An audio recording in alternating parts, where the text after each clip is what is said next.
Welcome everyone back to the Crimson 15 podcast. I'm your host, Crimson Sen. 15 PCA. 810-454. Be sure to check us out over on Twitter at C15 Podcast. Join the discussion over on Discord, link in the description below. And if you're enjoying the videos, be sure to sub, like, share, and hit that bell for notifications. The Owl House, Season 2, Episode 16, Hollow Mind. A lot of people were telling me, oh, this is the best episode of the season. So I came in with high hopes. And while I wouldn't say this is a bad episode, but it's not amazing either. Like, people on Twitter were like, oh, it's such a great episode, and oh, you're going to love this. So I'm like, okay, this better be amazing. And it was all right. I mean, we learned a lot of stuff. I mean, this kind of info dump of an episode should be spread out a little more, but, you know, you got to fit in silly episodes about, you know, running around being girlfriends and not about, you know, the story. But we learned a lot about Bellows and stuff we already knew. Like, did anyone not know Philip and Bellows were the same person? Like, was there even an inkling of an idea that they weren't the same person? Well, Luce finally figures that out. And I think it's more of an episode for Hunter, because we kind of find out what he is, because he isn't really human, which is odd. But we find out where he came from, but not everything. I do like the fact that we learned a lot, but not every single answer when it comes to what exactly Bellows is trying to do. We know he amassed some items and some things and some people to do something, but we don't know exactly what it is and exactly why he wants to do it. You know, like he hates witches and wild magic, but why does he hate it so much? It can't just be that people bullied him, because if that's just it, that's just the lamest thing in the world. But we open up with a kind of a cold opening where we just see Luce in some type of like hallway museum looking thing. We see paintings of, you know, Emperor Bellows doing all these like things. It's very, I want to say it's like a historical looking. But then we hear Hunter, oh, you idiot, you put us in the mind of the Emperor. And they're like, oh, what does that mean? Oh, and then it kind of cuts back to before. So I guess there was some type of, I don't know, thing he was trying to stop it's obviously it's Rain. Darius, is that his name? Darius? Darian is Sailor Moon's boyfriend. Darius and a little wolf kid, or wolf thingy girl person, woman, kid. And they're trying to do the spell to get into the Emperor's mind, but like it gets interrupted by Golden Knight Hunter, and they kind of run into each other, and that's what causes them to enter. But then Amity's like, not Amity, but Luce is like, hey, oh, I already know this part from here on out. So they're going to the night court, the night market. And, she has these little silly walkie-talkies, not little kid walkie-talkies. And it's kind of cute, but it's, as soon as I saw that, I'm like, oh God, they're going to use these walkie-talkies to solve some problem. And while it's used in the episode, it's completely unnecessary, because though it's a line of communication, it doesn't really get used. I mean, it's odd. Like, they didn't have to even do this. It could have just been a magical thing. But someone explain to me how these things even work at all when we get to the point. But they're walking around looking for something, and we see Ida's like, hey, you know, she's trying to get some more stuff, more like potions and everything. And then we see one of the people decided to join a coven, because I guess we're getting to the point to where the Emperor's really cracking down on this wild magic thing. So looks like Ida's not having as many contacts, and people are starting to like, you know what, we got to do what the Emperor says. It's been a good run of being wild and everything, but we got to start doing what the Emperor says. But then we see that the trio, we're going to do that spell, you know, so it's Rain, Darius, and the other one. But this is, it's so silly. I mean, just watch this. Hey, can I bug you with a few questions? Is that what we do when we see people we know? We run and just tackle them. That's like an anime thing, and it's just silly. And people talk about, oh, Luce mature. She acts like a 5-year-old. That's what my little nieces and nephews do when they see me, when, you know, but they're like 4 or 5 years old. But they activate the teleport thing, and it's Hunter and Luce that end up in there, and not the other three. And we see that inside the Emperor's mind, we have remember Willow's was like a forest, and it was like I said, the different paintings were like your memories and stuff.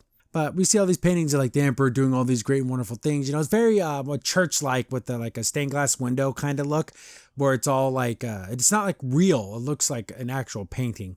But as they're walking by, and of course Hunter's like, oh, it's only like this because he has such a sound mind and all this stuff like that. But then we see like a little kid with the mask on. I'm like, what the heck? Is this like the original Hunter? Because I brought up in the past, like Hunter's either like a magical being or something, a recreation of someone. Because remember, in all these other things with Philip, he had a brother.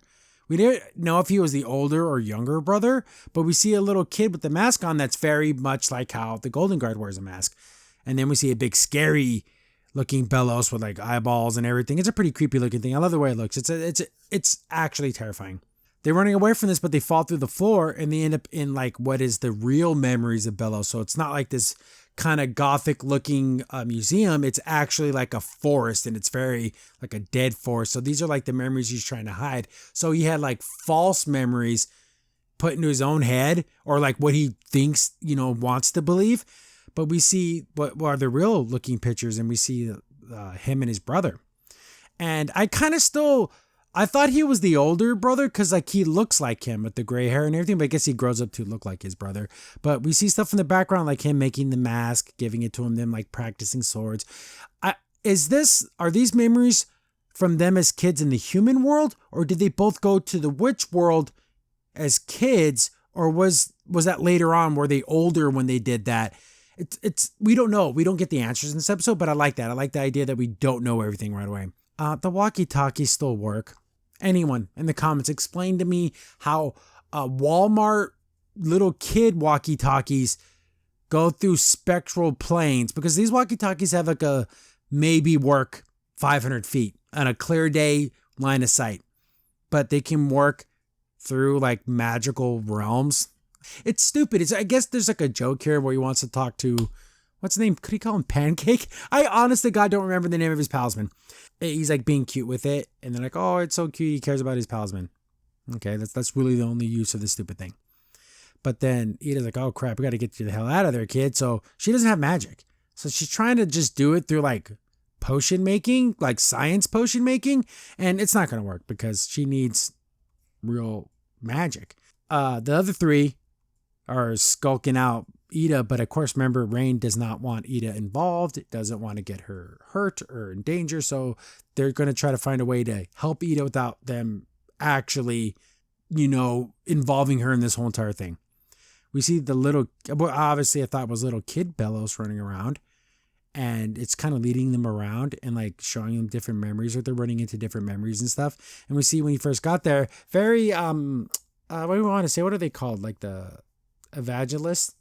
Oh, join the Coven, but look how crappy he looks. He doesn't look as, I want to say put together. His mask looks a little dumpy. His wand obviously isn't a real wand. It's like, it's mechanical. And so he's kind of being a charlatan of sorts. Oh, look what I can do. But this isn't magic. This is technology he's using, science he's using. And I guess bombs and stuff are going off. And he's like, oh, you almost got me with that one. Oh, because it's all fake. Oh, look what the wild magic is doing. So he's trying to do like the whole, it's almost like a snake oil salesman where they're like, oh, anyone in the crowd can heal any element. And then like the one person who's in on the take is like, oh, sir, you can help me. Look, I have like the kind of like the Wizard of Oz, fairy Wizard of Oz. But if he was truly evil and not just a charlatan. So we see there's a Golden Guard and it sounds like Hunter. So I'm like, oh, okay, so this was like the original Golden Guard. I guess there's been multiple ones because it's been years since he's actually, this memory is obviously years and years and years and years ago.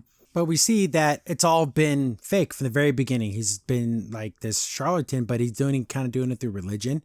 And he's been practicing his like, oh, there's only be one magic. So join like this little Coven thing. So he's giving the people Coven marks. And as you can see, the first time he did it, it straight up killed these people. I'm assuming they're dead. Let's go dark. Let's say they're dead, not just like paralyzed or whatever. So, but the whole time Hunter's like, he's like coming up with excuses. It's like, dude, no, this Bellows guy, his uncle, quote unquote, his uncle is a bad dude. But as they keep coming through different memories, they keep running into that giant monster. It's terrifying. It's great. I love the way it looks. It's very creepy, but they keep moving along. And then we see that the memory he brought back the key that had a little bit of Titan blood in it. he was talking to the collector person, and I don't know. I'm sick of the Bill Cipher characters. I'm chaos and I just want to have fun. Discord in My Little Pony had a personality, and it wasn't always about having fun. He kind of had his own way about him, and John Delancey just knocks it out of the park. Then you had Bill Cipher, and he was kind of more about like hurting people chaos and not caring. And now we got the collector who's kind of like, I just want to have fun. It sounds like, I don't remember, Rugrats, Phil and Lil. Is that the same voice actor? You got me. To you who stray so far from home. To me who's trapped beneath these bones. It sounds like Phil and Lil, but it's just, oh, I'm so bored in here. I just want to have fun. But then that's when Hunter comes in, gives it the key that has a little bit of the blood in it, and that's it. I guess another part of him trying to make his whole plan go through. But we see all this other stuff and all these other memories, and Luce is like, dude, you got to see, your uncle's a bad dude, and you don't necessarily have to stay there, because it's like, oh, the collector was like, oh, I think you make these things just so you can torture them. So Hunter's not even human. He's like a magical construct, or like a clone of the brother. And then he's like, all this stuff is coming true. Like, it's coming to a head. And he's like, oh God, what am I going to do? And I do like how Luce is like, oh, I'm pretty sure Ito let you live with us. Like, just get away from him. You can just, I don't know what any of this is. And I don't care about what the Emperor says. I know you have goodness in you, whatever. You can come live with us. And I thought that was really nice. But we see the giant monster again, freaky as hell. We start to realize that, oh my goodness, the monster wasn't the monster. The little boy was the monster, because that was Bellows. And that big giant monster was just the talismans that he's been absorbing, trying to stop him. So it was that whole things aren't what they seem. The little boy was the danger, and the monster was actually trying to get the little boy who was the bad guy, which was Bellows the whole time. And it's like, oh, thank you, children. I was able to try to get rid of this monster for years. And we basically, you trapped it and got it into a thing where I can get a hold of it. But then, he's talking to Hunter. Oh, you're such a disappointment and everything. I'll just get rid of you. Just like the other ones. So obviously he's done this multiple times. Like we see like a bunch of the masks and stuff. So, you're just trying to make a better version of someone that he once knew. So I'm assuming his brother. Was his brother a good guy? Did his brother do bad things to him to make him this way? Or it's just some type of like, I'm going to live up to my brother's legacy and I'm going to be better than him. Like, there's so many different ways you can take this, but it looks like Hunter's going down, like being absorbed and killed. And of course, Luce doesn't like that one bit. And then he's like, oh, it's Luce, thanks to you, I wouldn't be able to do anything. So it wasn't for you, because remember, she went back in the past and showed him the light spell and everything. That's when she finally figures out that he's Philip. Like, come on, dum-dum. How could you not know? But so he knew who Luce was the very moment he saw her. So is that why he never killed her in the beginning? Because he knew that she had to get to the point where she went back in time to help him. But how did he know that didn't already happen? That's so weird. Like, again, when you introduce time travel into anything, it's always a huge confusion. But we get back to Ida trying to make this whole thing work, and she can't get it to work because she has no magic. But, they sent the little thing in there to help her so she can get the potion to actually make it work, like the ingredients. So that's super nice that they're going to do this. And they had to use the last of the Titan blood. And Ida's like, if we use the last of the Titan blood, she's not going to be get back home. King's like, it doesn't matter. If she doesn't get back here with us, she'd be dead, and it doesn't even matter if she got to be alive, right? So they're using the walkie-talkie saying, oh, we're going to activate this thing in a couple minutes. But, Luce is running around trying to not necessarily fight the Emperor. She's just kind of surviving, but he's like toying with her and screwing with her because he's a bad dude. Like, turning into Philip and like, oh, thank you, Luce, or who's calling her, she had her fake name that she used. What was not Glendola? What was the name of her witch? Azura. And then she's like, oh, thank you, Azura. Like, just being a complete jerk, because that's what he does.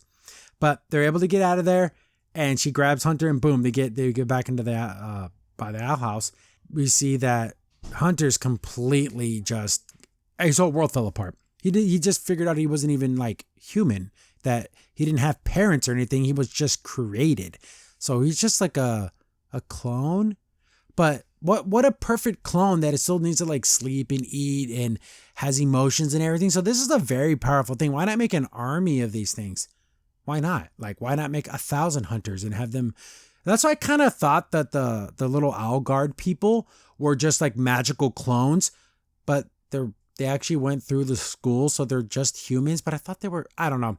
But yeah, so he's super sad and just runs away. And then Lucy's like, oh, damn.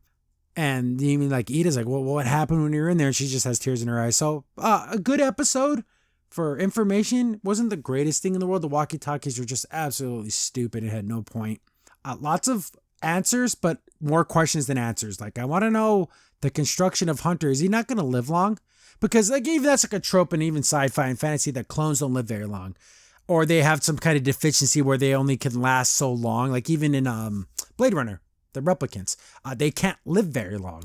So even though they're being constructed and stuff, their lives are finite, even more so than a human life. But I enjoyed the episode. I'm glad I got a lot of answers. I still need to know exactly what the brother did. Was the brother good? Was he bad? Did he take the wrong lessons? Like sometimes, in stories where you learn a lesson and instead of it being a positive thing in your life, you let it drag you down. You let it destroy you. And maybe something bad did happen to Bellows, but he allowed him to go down a negative path instead of taking something terrible that happened and using it to build you up to make you stronger. He let it turn him evil, let him turn him into this sadistic jerk.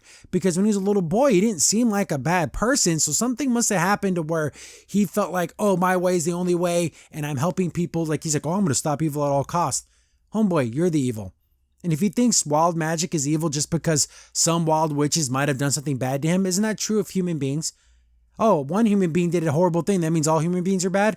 That just means that people have the capacity to do good or bad. But yeah, good episode. I guess the newest season is not going to happen until next year. So I have plenty of time to catch up. And thanks for watching, guys. In the comments down below, were you thrown off by the monster switch? I kind of was. I just assumed that the little kid, I knew it was Bellows, but I thought it was like the goodness that was in him. But the whole time it was just a big trick. That really did take me for a loop. I thought that was kind of cool. But this is when the series is good. See, when it focuses nothing on relationships, especially little kid relationships that can't go anywhere because they're little kids and 15-year-olds' first boyfriends, girlfriends don't last forever. It's just a stupid thing that doesn't need to be in the show because this is actually interesting. But thanks for watching, guys. I'm going to, of course, tear through the rest of the episodes. Try to get a couple more out before, the end of the year. I definitely want to at least get to the end of this season before the end of the year. But keep watching, guys. Keep sharing, commenting, liking, doing all that stuff. Go watch my mini reviews over on TikTok. All those things keep, my videos going. It keeps me going when I hear from you guys. So thank you. Love you all. See you on the next one. 10-4, Demon King. Blue Zora here with Echo Delta Alpha. What's your 20? Over. Hable más lento, por favor? Crimson Sin here. Thanks for watching the video. Remember, liking, subscribing, sharing, and commenting on the video really helps out a lot. It gets the video spread around more people get to see the videos, and we get to make more videos for you guys. So thank you, and we appreciate every single one of you guys.